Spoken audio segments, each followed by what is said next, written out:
Hi everyone, welcome back to YouTube classes. It's Divya here with class 11 physics.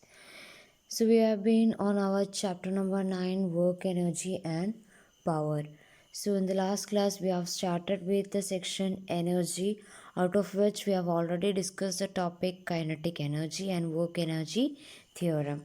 Now let us come to the next portion of the same topic energy, that is your potential energy. Let us see in detail about potential energy and some other types of energies.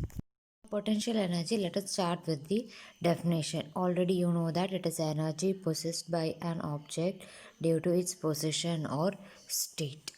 Right now, you are already learned potential energy is equal to mgh. You are having symbol U. Okay, potential energy symbol is going to be capital letter U, where m is the mass, g is the acceleration due to gravity, whose value is 9.8 meter per second square.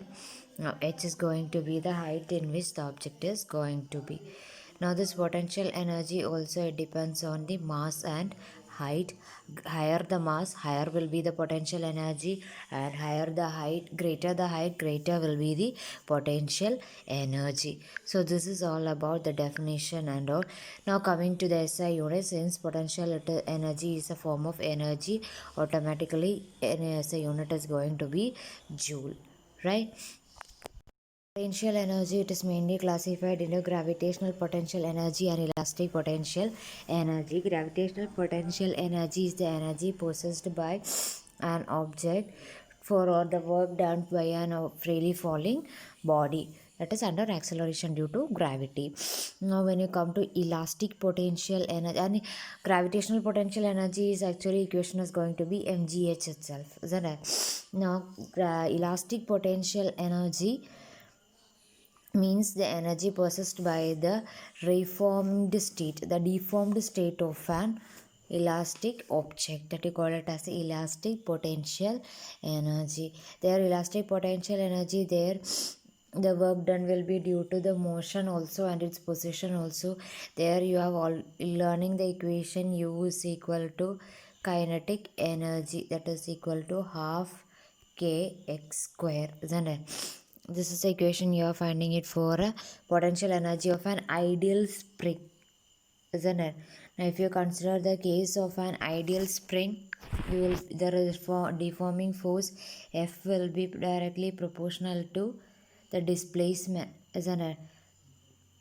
So what is the meaning of this negative sign there?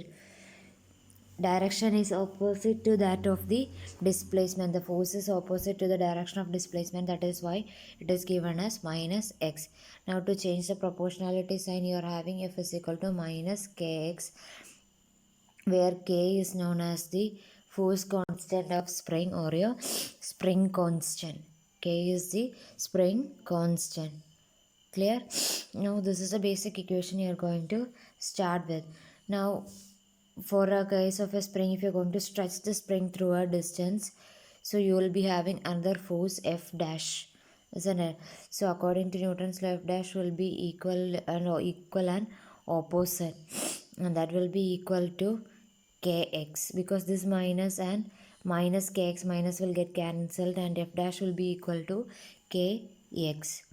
Now the work done, for a small amount of work done, you are going to take it as dw will be equal to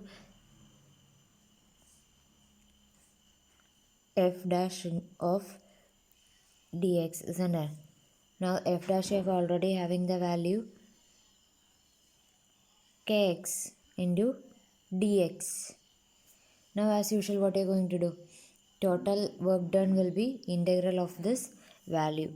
Integral x dx, I have already told you the expansion for integral x or x raised to n dx, isn't it? So accordingly what you will be having, k is a constant. Now it will be from x square by 2. Integral x dx is x square by 2. Limit is from 0 to minus x. Sorry, 0 to x. Now applying the value 0, it will be 0 itself. So on last you will be having work done w is equal to half k x square. and this is equivalent to the potential energy or elastic potential energy. This is the case you are learning for your ideal spring or potential energy of an ideal spring. I've learned about the main types of mechanical energy. When you learn this, you are learning an important law there, that is the law of conservation of energy or principle of conservation of energy. What is that? From the smaller classes, you are learning that energy can either be created nor can be destroyed, but can only be converted from one form to another, or the total amount of energy in the universe remains constant. And in ninth standard, you are learning a proof there is a k plus u is equal to a constant. That is the case of a freely falling body or oscillation of a spring mass system you are having, isn't it? Then when you talk this conservation of energy in the examination point of view, you can have either the statement like this, or you will be asked to prove k plus u is equal to a constant, or if what another set of questions what you can have is regarding the transformation of energy. Some energy transformation cases will be given. You will be asked to write from which energy is converted to which energy. So in your smaller classes you are learning all those, just recollect all those. It can be asked for your exam and very easy for you to score the marks also. Now you have completed with a mechanical energy, isn't it? What about other forms of energy? So another forms of energy, so many different forms of energy you are learning in your ninth standard, isn't it? So here you are having only a few, like your heat energy. What do you mean by heat energy? A body possessing heat energy by virtue of the motion of molecules, isn't it? That you call it as the heat energy. The next one you will be having in your textbook will be internal energy. So every material body it is made up of so many particles like your atoms, and so everybody is made up of so many atoms or molecules, isn't it? Now these molecules will be in motion, or it can be in a position, so it will be having intermolecular forces. Now due to the motion it will have kinetic energy, it can have potential energy also. And you have already learned it in your smaller classes, when the temperature, when the increase in temperature or change in temperature, when the temperature increases the random motion of the particles will increase. So all these constitute the internal energy of all the molecules or all the bodies, living bodies or non-living bodies, isn't it? Now we are having your electrical energy. Nothing work done in moving a free charge, that you are learning in your chapter electricity.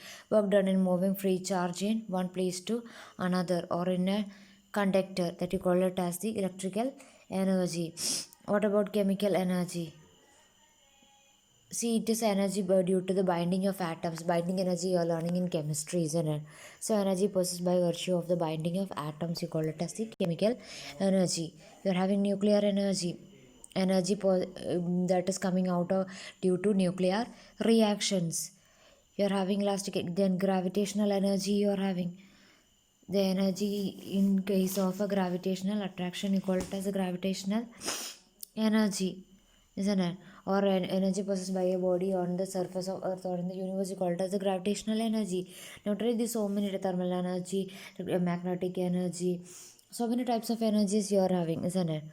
Out of all these, when you learn about the mass energy, one important law you are hearing, Einstein's law, isn't it? E is equal to mc square.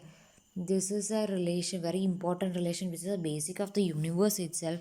Einstein's mass energy equivalence is the energy, m is the mass. And what about c? C is the speed of light in vacuum, that is 3 into 10 to the power 8 meter per second.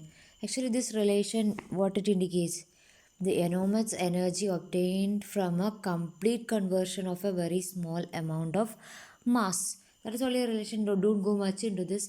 Only the equation, what is energy, mass energy equivalence, put forward by Albert Einstein, and it is E is equal to mc square. Got it? This is all about your energy part. That is what is energy, what is mechanical energy, types of mechanical energy. In the types of mechanical energy, kinetic energy and potential energy in detail you are having. And other types of energy, you just need to know what these energies are. Then law of conservation of energy or principle of conservation of energy transformation examples, that is very important. Then mass energy equivalence. So this is all about the topic energy. So with this, I'm going to wind up with today's portion. Take your textbook, read it thoroughly, and if you have any doubt regarding this, you can put it in the comment box. So with the next topic, we will see in the next class. Till then, take care, stay safe, bye bye, thank you.